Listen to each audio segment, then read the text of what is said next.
যুক্তরাষ্ট্রের সরবরাহ করা ক্ষেপণাস্ত্র দিয়ে রাশিয়ার ভূখণ্ডের ভিতরে ইউক্রেনের হামলার তীব্র নিন্দা করেছেন যুক্তরাষ্ট্রের নবনির্বাচিত প্রেসিডেন্ট ডোনাল্ড ট্রাম্প।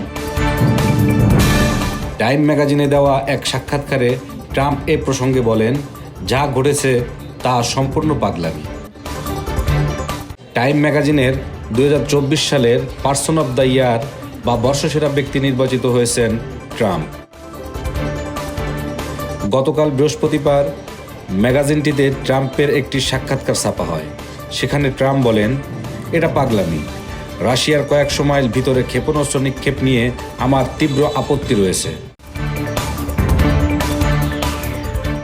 আমরা ওটা কেন করেছি?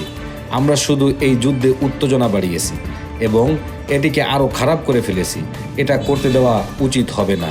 তবে ট্রাম্প কি ট্রাম্পের আমলে ইউক্রেন বিষয়ে যুক্তরাষ্ট্রের নীতিতে পরিবর্তন আসতে চলেছে? ট্রাম্পের এই মন্তব্য সেই ইঙ্গিত দিচ্ছে।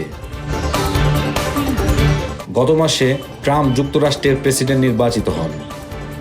ভোটের পর বর্তমান প্রেসিডেন্ট জো বাইডেন ইউক্রেনের উপর থেকে যুক্তরাষ্ট্রের সরবরাহ করা দীর্ঘপাল্লার ক্ষেপণাস্ত্র দিয়ে রাশিয়ার ভিতরে হামলার নিষেধাজ্ঞা তুলে নেন। যুদ্ধে কিয়েভের মনোবল বাড়াতে এটা ছিল বাইডেনের শেষ চেষ্টা। তার আগে ইউক্রেনের প্রেসিডেন্ট ভলোদিমির জেলেনস্কি যুক্তরাষ্ট্রের কাছে বারবার এ অনুমোদন চেয়েছিলেন, কিন্তু শুরুতে যুক্তরাষ্ট্র অনুমতি দেয়নি। গত মাসে অনুমোদন দেওয়ার পক্ষে যুক্তি হিসেবে হোয়াইট হাউস বলেছে, উত্তর কোরিয়ার 15,000 সৈন্যকে যুদ্ধ করতে ইউক্রেন পাঠিয়েছে রাশিয়া। মূলত এ কারণে নিজের মত পরিবর্তন করেছেন বাইডেন। প্রায় 3 বছর ধরে ইউক্রেন যুদ্ধ চলছে। ট্রাম্প বলেছেন তিনি দ্রুত এই যুদ্ধের অবসান চান। আগামী 20 জানুয়ারি নতুন প্রেসিডেন্ট হিসাবে শপথ নেবেন ট্রাম্প। গত সপ্তাহে প্যারিসে তিনি জেলেনস্কি ও ফ্রান্সের প্রেসিডেন্ট এমানুয়েল মাখোঁর সঙ্গে সাক্ষাৎ করেছেন। ট্রাম্পের দ্রুত যুদ্ধ শেষ করার প্রতিশ্রুতি কিয়েভে উদ্বেগ বাড়াচ্ছে।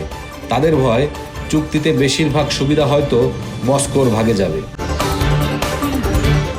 যুদ্ধের কয়েক সপ্তাহ বাদ দিলে রাশিয়ার সেনারা এখন সবচেয়ে দ্রুততম গতিতে অগ্রসর হচ্ছে। যুক্তরাষ্ট্র গত শনিবার ইউক্রেনের জন্য আরও 98 কোটি 80 লাখ মার্কিন ডলারের অস্ত্র এবং সামরিক সরঞ্জাম সহায়তা প্যাকেজ অনুমোদন দিয়েছে।